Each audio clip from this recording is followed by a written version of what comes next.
Que a paz e o amor de Jesus estejam em nossos corações. Uma pergunta que muitas vezes nós nos fazemos a respeito de uma palavra que faz parte da nossa vida. Por que existe o medo da morte?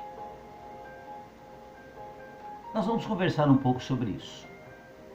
O medo é um estado emocional que surge em resposta à consciência perante uma situação de eventual perigo. A ideia de que alguma coisa possa ameaçar a segurança ou a vida de alguém faz com que o cérebro ative involuntariamente uma série de compostos químicos que provocam reações que são característicos do medo. Por outro lado, o medo surge do instinto, primeiramente do instinto. E o instinto é uma reação espontânea manifestada dentro dos padrões de comportamento animal. É caracterizado como um impulso interior que faz um ser vivo agir de maneira inconsciente, provocando atos adequados que visem a sobrevivência própria dele mesmo ou da sua prole. Então são duas situações que são que fazem parte da mesma situação em que a gente vive: medo e instinto. Então o instinto, nós temos o instinto de conservação, instinto de preservação, porque nós somos seres que ocupamos um corpo material, e o corpo material ele é finito. Quando acabam suas energias, que são renováveis, né? Nós renovamos as energias todos os dias, mas chega um momento em que o corpo não mais será capaz de renovar essas energias. Haverá um desgaste físico e ocorrerá a morte do corpo físico. Mas durante esse tempo, então nós tentamos nos preservar vivos, o corpo vivo. Daí então o medo, daí então o instinto. Mas a questão é, por que temos medo da morte? A morte, durante todos os tempos praticamente, ela foi nos trazida como algo ruim. Nossa, mas você está querendo dizer que morrer não é ruim? Na realidade, é preciso a gente compreender que a morte que existe é a do corpo físico. Eu, como espírito, eu permaneço vivo. Eu permaneço ainda com as minhas memórias, com as minhas conquistas. Porque a doutrina espírita veio nos ensinar, há mais de 160 anos, que nós somos espíritos imortais. Mas a morte sempre foi passada para nós, através da religião principalmente, como algo terrível. Mas nós, instintivamente, então, procuramos evitar a morte. Mas a morte é uma coisa natural. Existe aqui uma colocação feita pela própria Igreja Católica que diz assim, que a morte é o fim da peregrinação terrestre do homem, do tempo de graça e de misericórdia que Deus lhe oferece para realizar sua vida terrestre, segundo o projeto divino e para decidir seu destino único. Mais ainda, quando tiver terminado o único curso de nossa vida terrestre, não voltaremos mais a outras vidas terrestres. Os homens devem morrer uma só vez. Não existe reencarnação depois da morte. Essas são afirmativas que nos acompanharam por dezenas de séculos. E nós achávamos sempre que elas fossem verdadeiras, mas elas não são verdadeiras. Porque na realidade nós permanecemos vivos. Imagina só se Deus, né, na sua infinita inteligência, iria criar seres como nós, os seus filhos, para que a gente vivesse 10, 20, 50 anos, 80, 90 anos e acabou-se. Então era uma ideia que nos fazia ter medo. E o medo vai se propagando, porque o medo é uma manifestação, então, também da própria consciência, de um estado emocional. Então vamos ver o que a doutrina espírita fala a respeito do medo da morte. A imortalidade é algo intuitivo. Da mesma forma como nós preservamos o nosso corpo através do instinto, intuitivamente nós sempre sentimos que a morte efetivamente ela não acabava com todas as coisas. No entanto, muitos têm medo da morte porque desconhecem inteiramente o processo que os espera no mundo espiritual. O espiritismo é um poste de luz que ilumina os caminhos misteriosos do retorno, afugentando temores sem fundamento e constrangimentos perturbadores. De forma racional, a doutrina espírita esclarece acerca da sobrevivência da alma, descerrando a cortina que separa os dois mundos. Imagina só, tem você, tem a sua companheira, o seu companheiro, vocês têm filhos,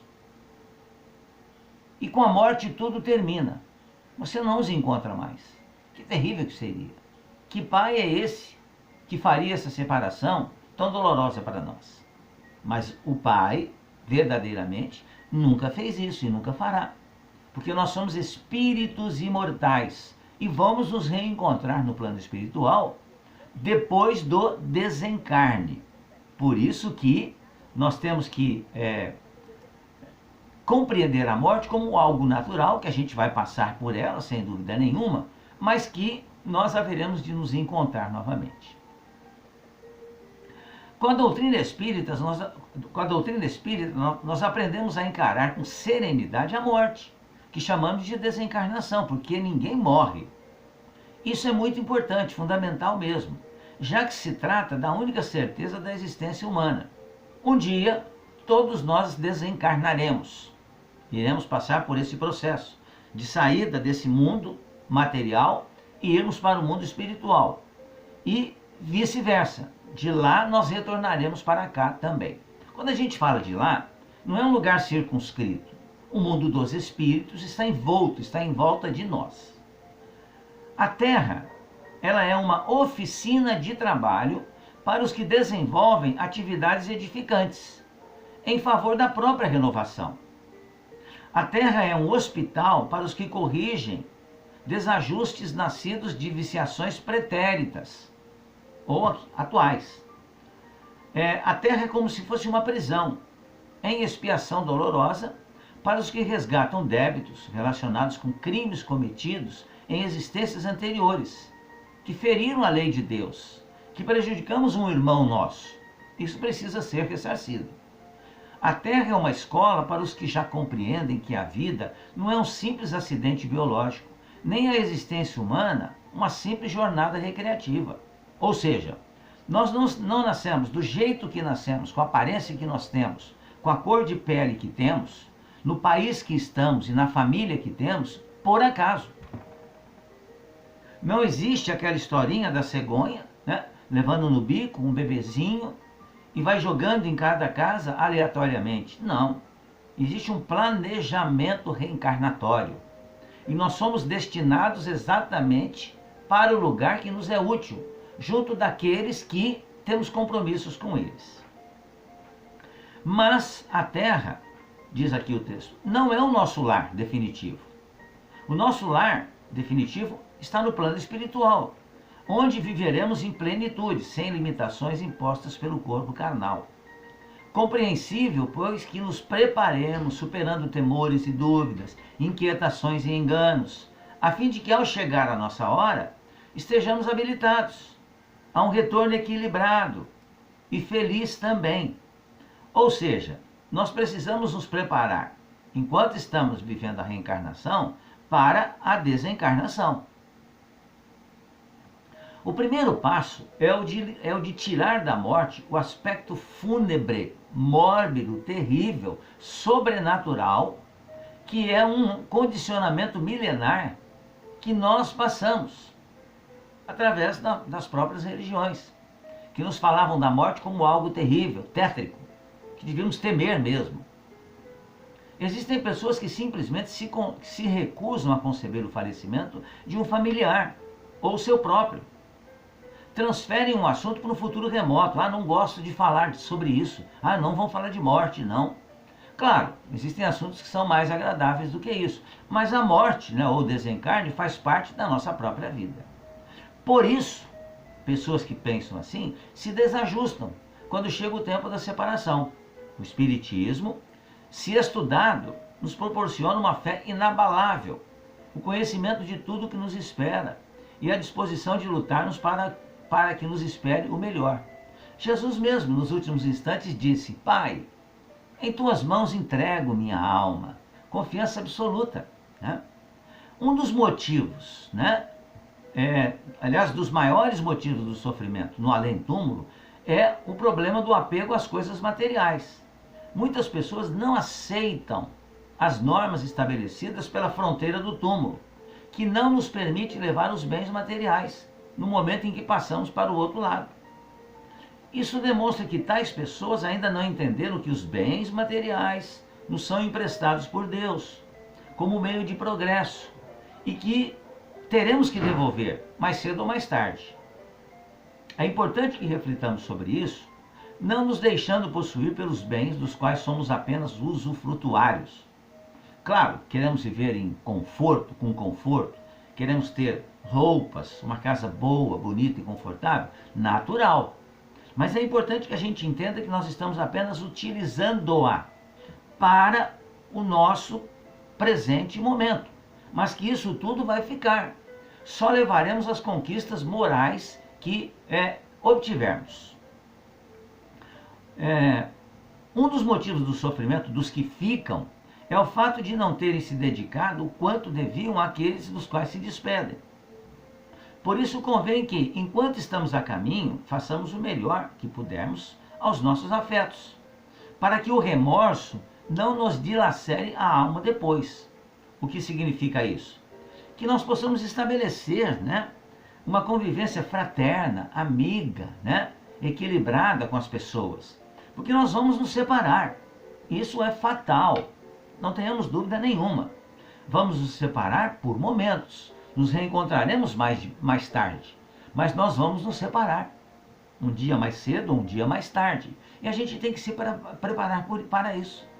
Para que a gente possa fazer sempre o melhor que nós possamos para aqueles que convivem conosco, para que a gente não tenha remorsos depois. Por que eu não fiz isso? Por que eu deixei de fazer isso? Por que eu fiz aquilo?